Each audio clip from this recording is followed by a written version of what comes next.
qué consiste una propiedad horizontal y cuáles son esos entregables habituales.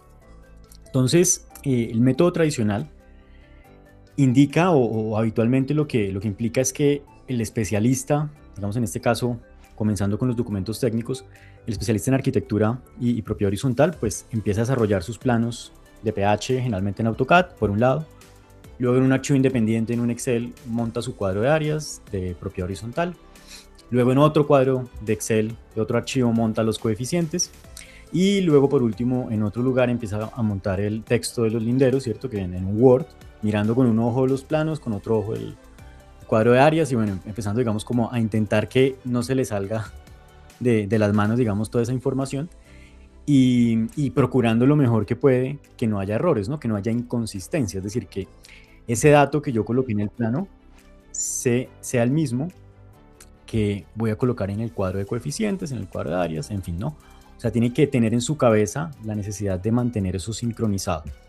Y ante cualquier cambio en la arquitectura o en los datos del proyecto base, pues claramente tendrá que ir a actualizar en diferentes lugares esa misma información, procurando, digamos, que se mantenga completamente sincronizada. Eso generalmente no es tan fácil y por lo tanto existen todos estos reprocesos y errores que ya nos han ido contando en todas las instancias, ¿no? No solo, digamos, en la parte de pronto de técnica que aprueba en curaduría, pero también ya cuando de pronto llega hasta el reglamento y resulta que una coma, una letra, un número no fue el que es, y devuélvase, ¿no? O cuando llega de pronto a los catastros. Es decir, hay muchas instancias donde es necesario trasladar esta información y a medida que pasa el tiempo y pasan, digamos, esos momentos, la calidad del dato incluso se va deteriorando también por el reprocesamiento manual, ¿no?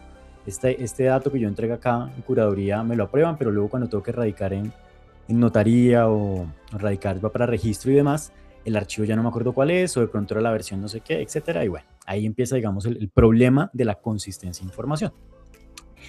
Con eso en mente, entonces, este planteamiento basado, digamos, un poco en el concepto que viene de la metodología BIM, que creo que ya pues todos estaremos familiarizados, un proceso que viene ocurriendo en nuestro sector hace ya bastantes años, donde se ha ido migrando, digamos, a una filosofía de trabajo donde la información es el eje, ¿no? Donde ya digamos, dejamos de centrarnos en la representación, llamémoslo así, y ahora los elementos que representan o que son parte de un proyecto, pues deben gestionarse como información, ¿no?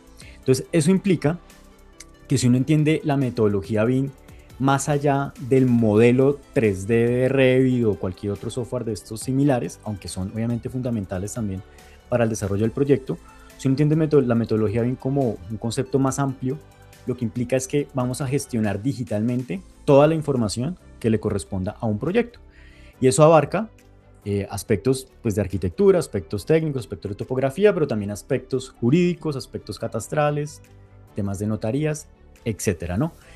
¿Y eso qué implica? Que toda esa información entonces ya deja de considerarse archivos independientes, llamémoslo así, sino tenemos que empezar a pensarlo como una base de datos, ¿no? Como una información que está interrelacionada y donde esa unidad privada o ese bien privado que está representado en un plano, vamos, o en un modelo BIM, en este caso de propiedad horizontal, como lo planteamos nosotros, está relacionado directamente con un conjunto de propiedades que son sus áreas, que son sus dimensiones, que son su coeficiente, ¿cierto? Que son su matrícula posteriormente cuando les asignada, es decir, hay todo un conjunto de información asociada que debe mantenerse relacionada y en sincronía. Esa es un poco la filosofía de trabajo de la demo que les vamos a mostrar. Entonces, con eso en mente, uno puede plantear este proceso, donde por un lado tenemos un programa de desarrollo de modelos BIM, ¿cierto? Que en este caso es Revit, el más popular de todos, donde vamos a centrarnos principalmente en la representación geométrica. Finalmente, esas áreas que corresponden a bienes comunes y bienes privados y demás, deben tener, o sea, o se representan como un polígono. Generalmente, digamos, es un polígono que tiene pues unas dimensiones y demás, entonces toda esa información, esas relaciones topológicas, una palabra un poco rara, pero es simplemente las relaciones que hay de que una cosa está al lado de la otra, ¿no? Algo importante, digamos, las adyacencias para efectos de escrituración y demás. Entonces, todo eso está representado en un modelo de Revit, esa geometría.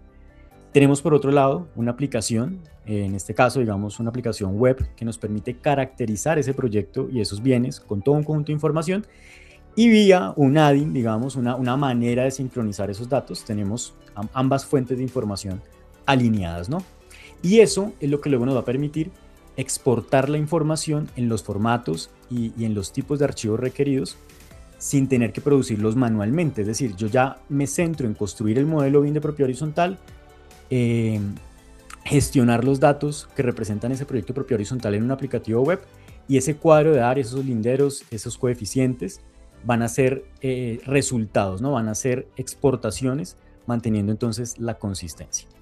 ¿Qué información generalmente, digamos, tenemos disponible o caracterizada de un proyecto de propiedad horizontal? Pues los datos generales, en nombres, direcciones, usos, áreas de lote, etapas, si tienen etapas, pisos, las agrupaciones que corresponden, digamos, a las torres o interiores, etcétera, cuando son conjuntos, digamos, de diferentes edificaciones.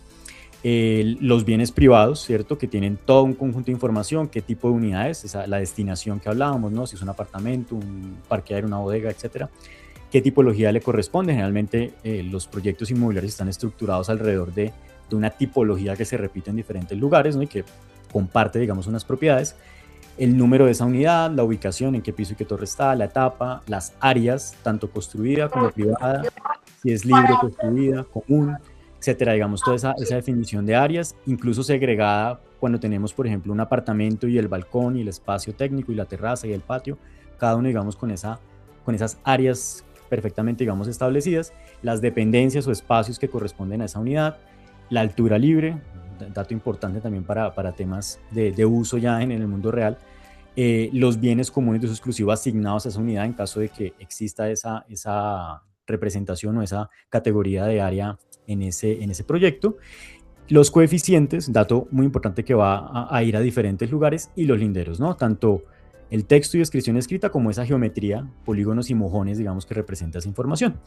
En los bienes comunes igualmente, pues un conjunto de datos determinado para esos elementos, y ya, digamos, complementando el ciclo de vida de esa información de la propiedad horizontal, tenemos datos que a medida que el desarrollador o constructor va legalizando, ¿cierto? Va pasando por las diferentes entidades para constituir esta propiedad horizontal, pues empiezan a aparecer ya datos de matrícula inmobiliaria, nomenclaturas, el tema de la escritura en sí y demás, especificaciones y demás.